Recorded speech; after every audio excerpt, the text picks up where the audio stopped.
봅니다. 창세기 18장 16절에서 33절 말씀. 16절 제가 읽습니다. 그 사람들이 거기서 일어나서 소돔으로 향하고 아브라함은 그들을 전송하러 함께 나가니라. 여호와께서 이르시되 내가 이르는 것을 아브라함에게 숨기겠느냐. 아브라함은 강대한 나라가 되고 천하 만민은 그로 말미암아 복을 받게 될 것이 아니냐. 이스라엘에 명하여 여호와를 돌려주셔 의와 공도를 행하게 하려고 그를 택하였나니 이는 나 여호와가 아브라함에게 대하여 나를 이르게 하리라. 여호와께서 또 이르시되 소돔과 고모라에 대한 부르짖음이 크고 그 죄악이 심히 무거우니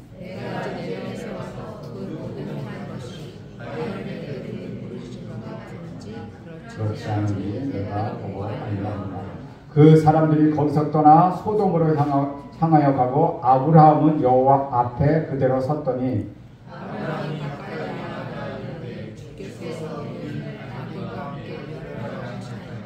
이 성중에 의인 50명이 있을지라도 주께서 그것을 멸하시고 그 50의인을 위하여 용서하지 아니하시리이까.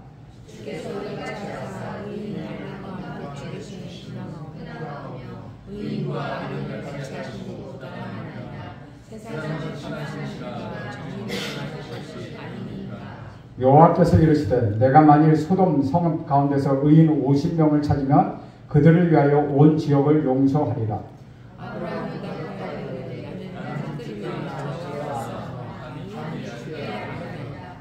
50의인 중에 5명이 부족하면 그 5명이 부족함으로 말미암아 온 성을 멸하시리이까. 이르시되 내가 거기서 45명을 찾으면 멸하지 아니하리라. 40명을 찾으시면 어찌하리까. 이르시되 40명으로 말미암아 멸하지 아니하리라. 아브라함이 이르되 내 주여 노하지 마시옵고 말씀하게 하옵소서. 거기서 30명을 찾으시면 어찌하려 하시나이까. 이르시되 내가 거기서 30명을 찾으면 그리하지 아니하리라. 아브라함이 또 이르되 내가 내 주께 아뢰나이다.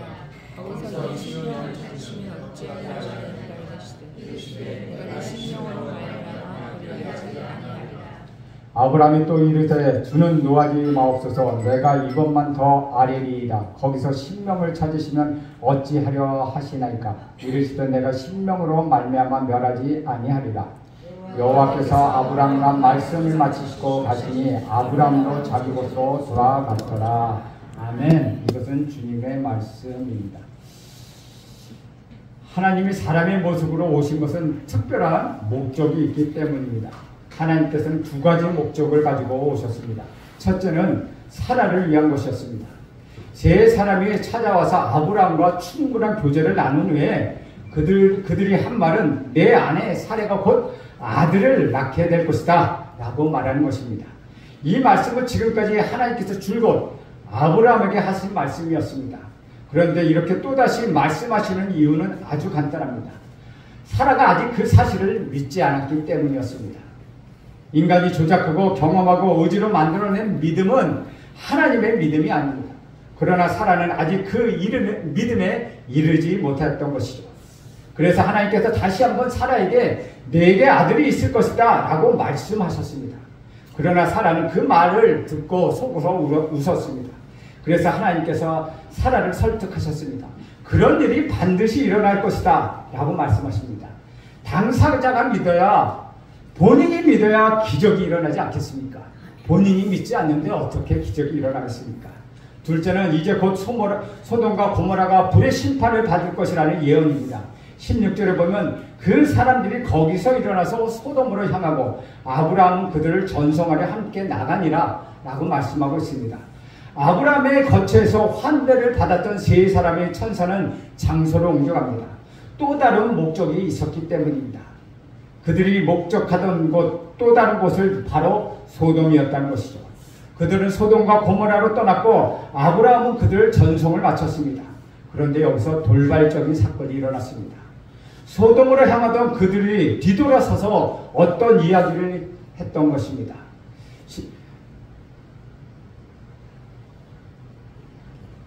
17절에 보면 이렇게 이야기하죠. 여호와께서 이르시되 내가 하려는 것을 아브라함에게 숨기겠느냐. 이 장면을 보면 하나님은 그냥 가셔도 됐습니다. 하나님은 그냥 가셔도 아무런 상관이 없습니다. 근데 한참 가시다가 그 마음이 바뀌셨습니다. 아브라함에게는 꼭 이야기를 해야 될 것 같아서 다시 오셨습니다. 하나님은 그의 속마음을 아브라함에게 털어놓기 시작했다는 것이죠. 보통 우리가 하나님께 속마음을 털어놓아야 되는데 하나님이 당신의 속마음을 아브라함에게 지금 털어놓는다는 것입니다. 왜 그렇습니까? 그것은 아브라함이 이제껏 세상에 인간적인 믿음을 버리고 하나님의 믿음을 갖기 시작하면서 이제 하나님과 친해졌다는 것이죠. 하나님과 정말 친하고 친밀한 사람에게는 서로 비밀이 없다는 것입니다. 우리 그것도 친한 친구, 찐 친구라고 요새 얘기하는데 정말 친한 친구가 있으면은 너 이거 비밀인데 얘기하지 마. 이러면서 비밀을 얘기하죠. 비밀이 없이 지내는 것이죠. 사람에게는 누구나 더 친한 친구가 있고 덜 친한 친구가 있다는 것입니다.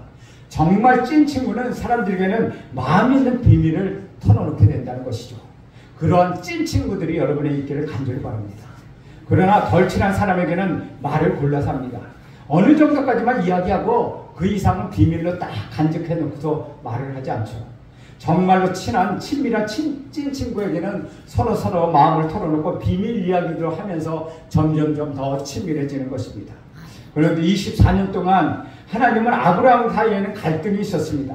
아브라함은 하갈과 이스마엘을 얻고 나서 13년간 아무런 일 없이 믿음의 휴명기를 지내고 있었습니다.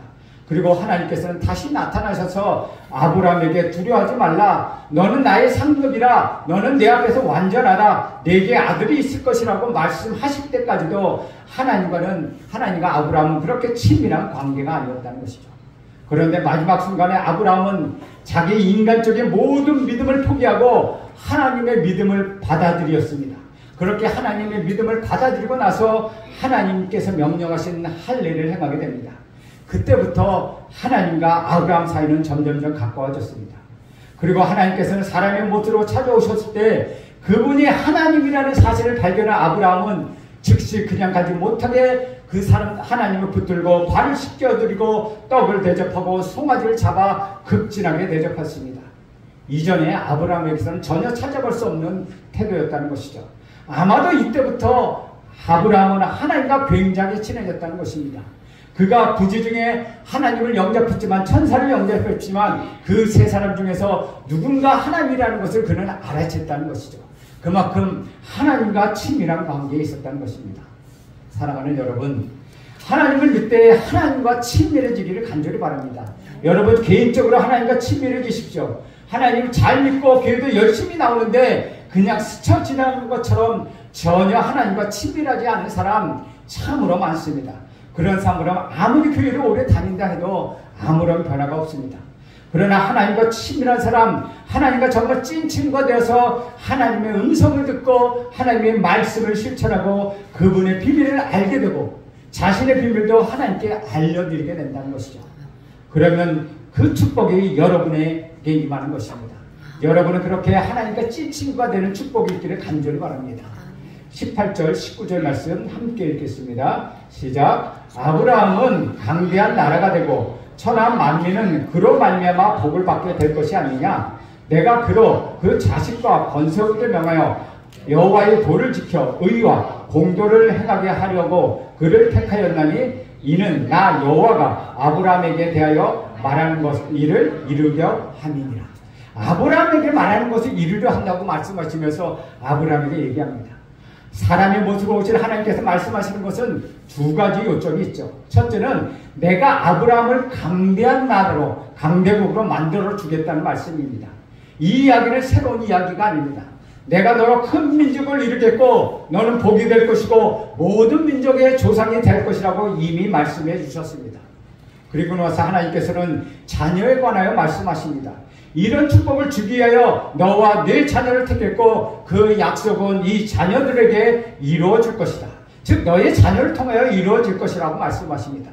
그러나 이 말씀도 새로운 말씀이 아니요 예전에 이미 아브라함에게 하셨던 말씀이라는 것입니다. 그런데 하나님께서는 이제까지 한 번도 하지 않았던 새로운 것을 20절과 21절에 말씀하고 있다는 것입니다. 20절, 21절 함께 읽겠습니다. 시작. 여호와께서 또 이르시되 소돔과 고모라에 대한 부르짖음이 크고 그 죄악이 심히 무거우니 내가 이제 내려가서 그 모든 행한 것이 과연 내게 들린 부르짖음과 같은지 그렇지 않은지 내가 보고 알려 하노라. 새로운 말씀은 바로 소돔과 고모라에 대한 말씀이었다는 것이죠. 소돔과 고모라의 죄악이 너무나 심해서 하나님이 그 진상을 알아보려고 친히 내려오셔서 소돔과 고모라로 향하여 가던 중이었습니다. 즉 소돔과 고모라가 심판이 임박했다는 것입니다. 우리는 여기서 두 가지 사실을 발견합니다. 첫째는 죄는 부르짖는 소리가 있다는 것입니다. 죄는 사라지지 않습니다. 죄는 쌓이는 것입니다. 죄는 그냥 가만히 있지 않습니다. 죄는 소리를 지릅니다. 남을 억울하게 하고 남의 눈물을 흐르게 하고 남에게 고통을 주고 남의 마음을 아프게 하면 그 고통이 그냥 있지 않는다는 것입니다. 그 고통의 소리는 하나님 귀에 들린다는 것이죠. 이스라엘 백성이 애굽에서 400년 동안 말할 수 없는 고통과 압제 속에서 종살이 하는 동안 그 고통 소리를 하나님께서 들으셨습니다. 그래서 모세를 보내셔서 이스라엘을 해방시켰습니다. 그리고 말씀하십니다. 그들은 나의 자식이다, 나의 장자라고 말씀하시는 것입니다. 사랑하는 여러분, 다른 사람을 억울하게 하거나 눈물을 흘리도록 만들지 마십시오. 압제하고 고통스럽게 하지 마십시오. 만약 여러분이 그런 일을 한다면 당장에 그런 힘이 있어서 괜찮다고 생각할지는 모르지만 결코 그렇지 않다는 것이죠. 그 소리가 우리 하나님께 들린다는 사실을 잊지 마십시오. 둘째는 하나님께서 심판하시기 전에 와서 확인하신다는 사실입니다. 오늘 본문에 보면 소돔과 고모라를 그냥 심판하시지 않고 일단 와서 그 진상이 맞는지 그렇지 않은지 확인해야겠다고 말씀하십니다. 확인한다는 말은 기회를 한 번 더 주겠다는 것입니다. 마지막 기회를 한 번 더 주어진다는 말이죠. 그런데 그때 회개하지 않고 마음을 바꾸지 않는다면 무사할 수가 없다는 것입니다. 그러나 회개하고 마음을 바꾼다면 그것을 용서해 주신다는 것이죠. 그러나 하나님의 천사들이 확인조사를 하려고 소돔과 고모라에 갔을 때 그들은 무례하게 행동했을 뿐만 아니라 악한 일을 저질렀습니다. 결코 심판하고자 하는 마음, 그 마음을 확정하게 되었다는 것이죠. 그러나 아브라함의 모습은 어떻습니까? 그 말을 듣고 지금 천사들이 소돔과 고모라를 향하고 있었습니다. 아브라함은 너무나 당황스러웠습니다. 어찌할 줄 몰라 안절부절했다는 것입니다. 소돔과 고모라는 분명히 멸망할 터인데 아유 저러면 어떡하지? 그쪽이 망하면 어떡하지? 그 안에 나의 조카 롯이 살고 있는데 거기가 망하면 어떡하지? 안절부절했다는 것이죠. 롯, 대체 그는 누구이길래 아브라함을 이렇게 당황하게 만들고 있을까요?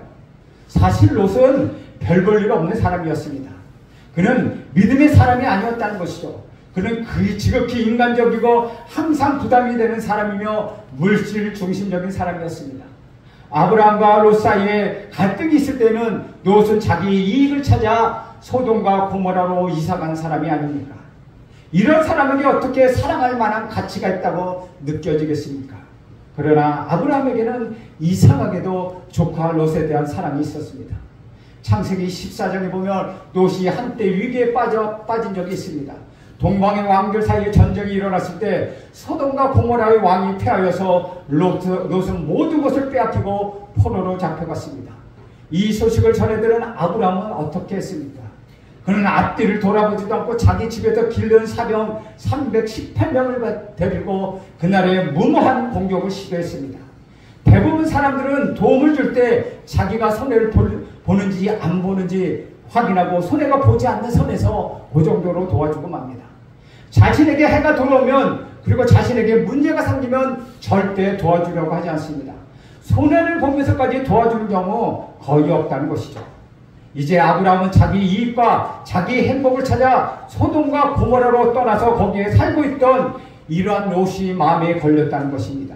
22절에 보면 그 사람들이 거기서 떠나 소돔으로 향하여 가고 아브라함은 여호와 앞에 그대로 섰더니 라고 기록하고 있습니다. 세 사람 중에 2명의 천사는 이미 소돔과 고모라로 떠났습니다. 아브라함은 세 사람 중에 한 사람을 붙잡았는데 그 사람이 하나님이셨습니다. 아브라함은 지금 하나님 앞에 서 있습니다. 이미 심판은 시작되었습니다. 이제 그들에게 시간은 없습니다. 영화에서 보면은 우리가 시간 복도를 작동해놓으면 째깍째깍째깍 뭐 5분이면 5분, 3분이면 3분 이렇게 째깍째깍 들어가고 3분 지나면 뻥 터지잖아요. 그 안에 주인공이 그 시간 복도를 해체해야 돼요. 그 해체할 때 딱 1초 남겨놓고 딱 해체하잖아요. 그것처럼 지금 그 폭탄이 터질 직경에 있다는 것입니다. 아브라함은 지금 너무나 급박해서 이 폭탄을 해체해야 합니다. 아브라함의 마음은 아주 다급합니다. 아브라함은 그래서 여호와 앞에 그대로 섰다라고 말씀하고 있습니다. 우리는 어쩔 줄 모르고 다급한 마음으로 하나님 앞에 서 있는 아브라함을 볼 수 있다는 것이죠. 별 볼 일 없고 허물도 많고 나에게 많은 해를 끼쳤던 롯을 사랑한다는 것 결코 쉬운 일이 아닙니다.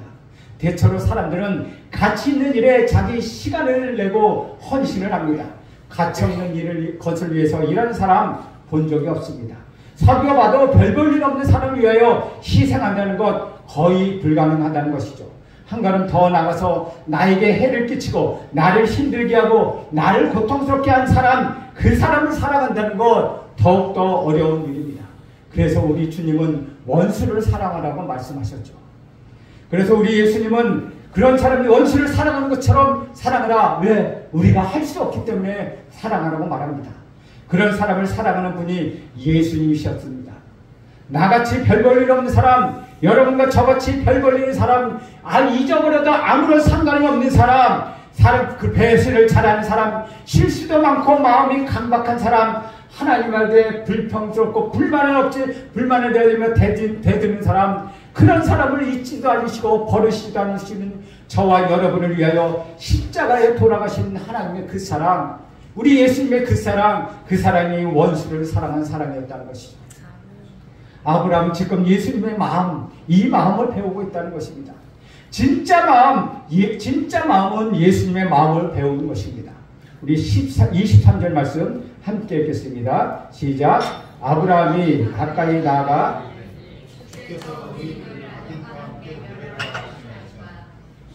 아브라함은 무슨 말을 하기에 어떤 말을 해야 할지 참으로 다 몰랐습니다. 그래서 롯을 살려주십시오 라고 직접 말하지는 못합니다. 그러나 하나님 제 말 좀 들어보십시오. 여기 어디서부터 말을 해야 할지 고민하다가 아브라함은 한 가지 생각이 딱 떠올랐습니다. 번뜩 그 생각이 떠나고 하나님, 그 공의로운 하나님에게 한번 호소해보자라는 생각이 들었습니다. 그래서 소돔과 고모라가 자기 죄로 인하여 심판을 받는 것은 마땅하지만 혹시 소돔과 고모라 안에 의인이 있다면 어떻게 하시겠습니까? 아마도 아브라함은 제 생각에는 롯이 의인이었으면 좋겠다고 생각했을지도 모릅니다. 24절에 보면 그 성중에 의인 50명이 있을지라도 주께서 그것을 멸하시고 그 50의인을 위하여 용서하지 아니하시리까. 아브라함을 하나님 앞에 제시한 것이 무엇입니까? 의인 50명이었습니다. 이 땅에 의인 50명이 있다면 소돔과 고모라의 죄가 아무리 크고 많다 할지라도 그들을 용서할 수 있겠습니까? 라고 하나님께 여쭙다는 것이죠. 지금 아브라함은 공의로운 하나님, 그 공의의 하나님에게 호소하고 있는 것입니다. 하나님의 공의와 하나님이시기 때문에 의인 50명은 소돔과 고모라와 함께 멸망하지 않을 것이다. 하나님께서 만약 의인 50명을 소돔과 고모라와 함께 멸망하신다면 그거는 공의의 하나님으로서는 못을 있는 일이다 라고 지금 말씀하고 있는 것입니다. 25절 말씀 함께 읽겠습니다. 시작. 주께서 이같이 하사 의인을 악인과 함께 죽이시면 부담하며 의인과 악인을 같이 하심도 부담하니까 세상을 심판하시는 이가 정의를 행하실 것이 아니니까. 아브라함은 지금 뭐라고 말합니다. 의인과 함께 죽이는 거 부당해요. 의인과 악인을 같이 취급하는 거 부당해요. 하나님은 정의 하나님 아니세요. 왜 그렇게 하시려고 해요? 라고 따지고 있는 것이죠. 아브라함은 목소리 제법 높이며 얼굴을 상기대 먹이려 의기양양하게 말하고 있다는 것이죠. 주께서 지금 이같이 하시면 의인과 악인을 함께 멸하시는 것, 그것은 불가능합니다. 그렇게 해서는 절대 안 됩니다. 이 말은 틀린 말이 아니라는 것입니다. 그러나 아브라함은 별 볼 일 없는 조카 롯 때문에 하나님 앞에서 목소리를 높이고 있다는 것이죠. 얼굴을 불평하며 의기양양하게 하나님 앞에 따지고 있다는 것입니다. 26절 말씀도 함께 읽겠습니다. 시작. 여호와께서 이르시되 내가 만일 소돔 성읍 가운데서 의인 50명을 찾으면 그들을 위하여 온 지역을 용서하리라. 아브라함이 예상을 깨고 하나님께서 너무나도 쉽게 그래 좋다 오케이 하고 대답하셨습니다. 좋다고 허락하셨을 뿐만 아니라 50명만 있다면 이 땅의 모든 백성을 내가 용서해 주겠다 말씀하십니다.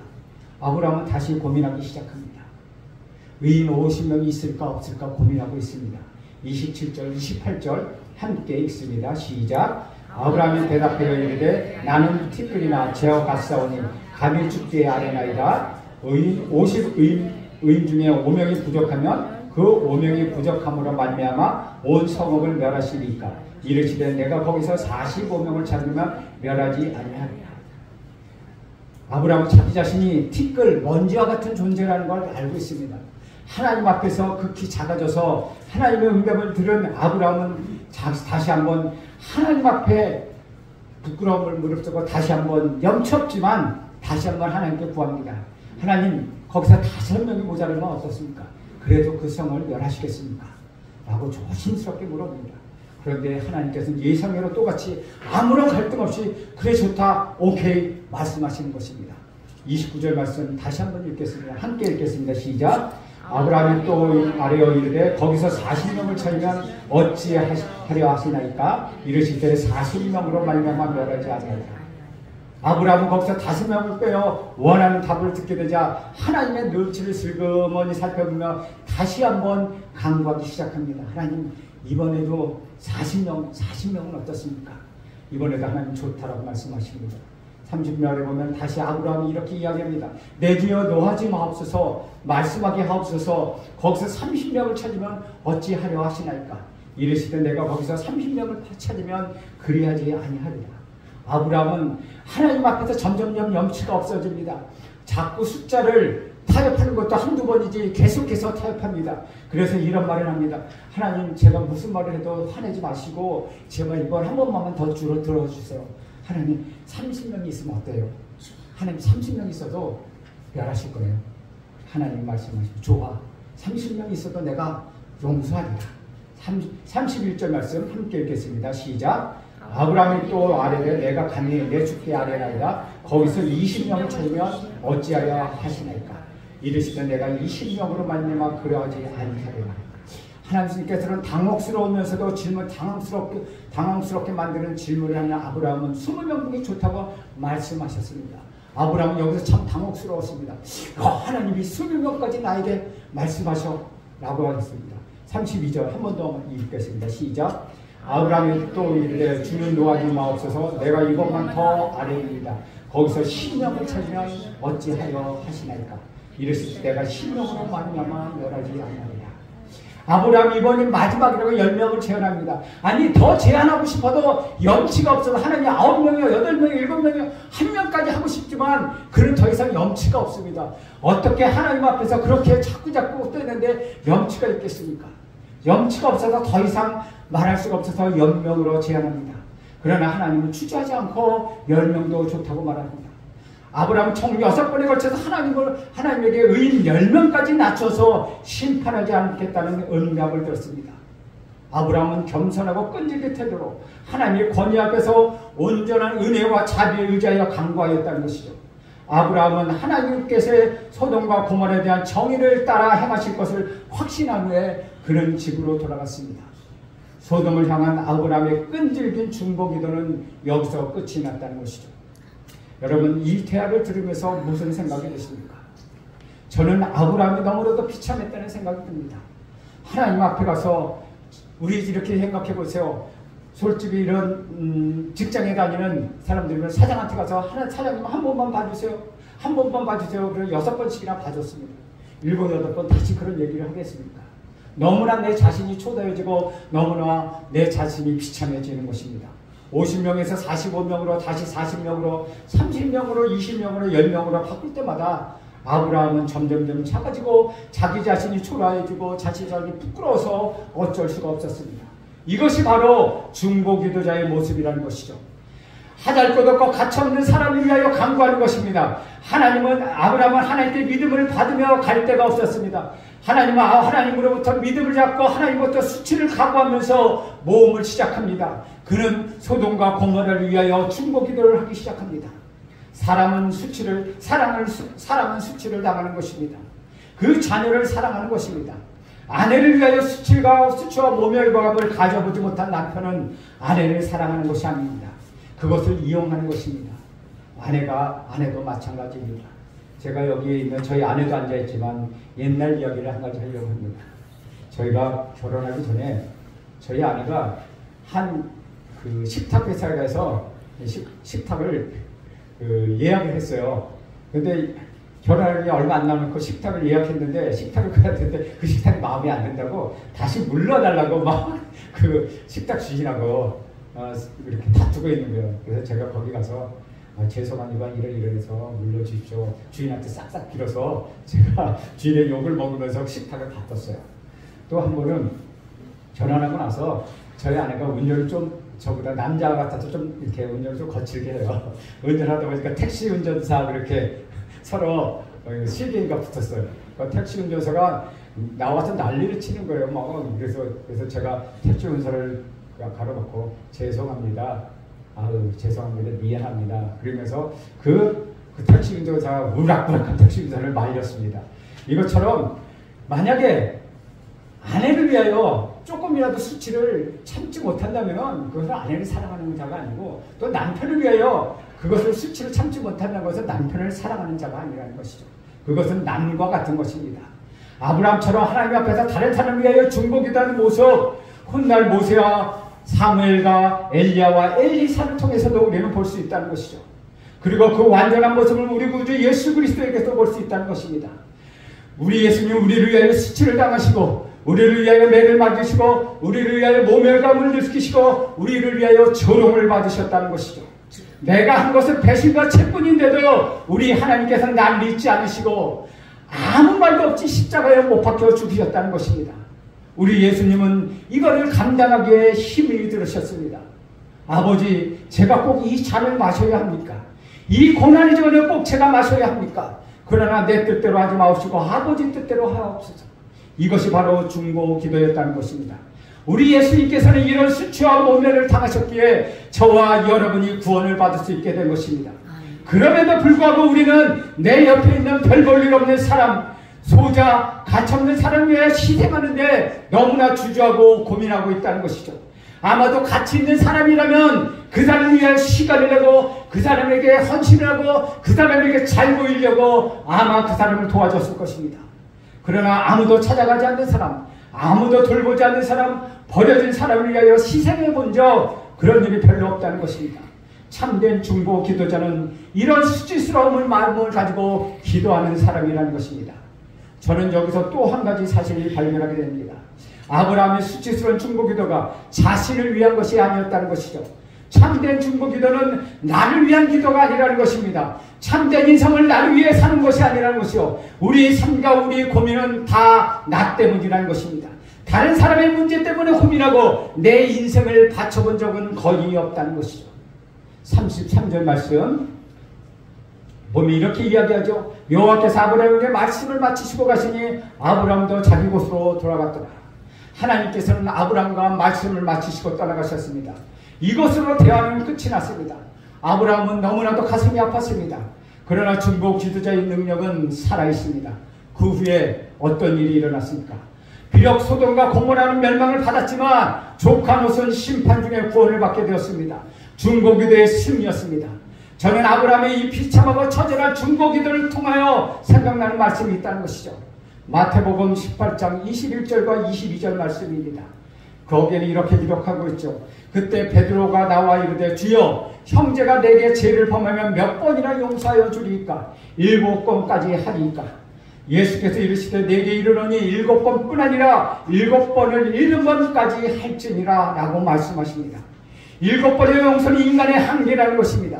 그러나 하나님께서 이렇게 말씀하십니다. 7번뿐 아니라 70번씩 7번을 용서하라.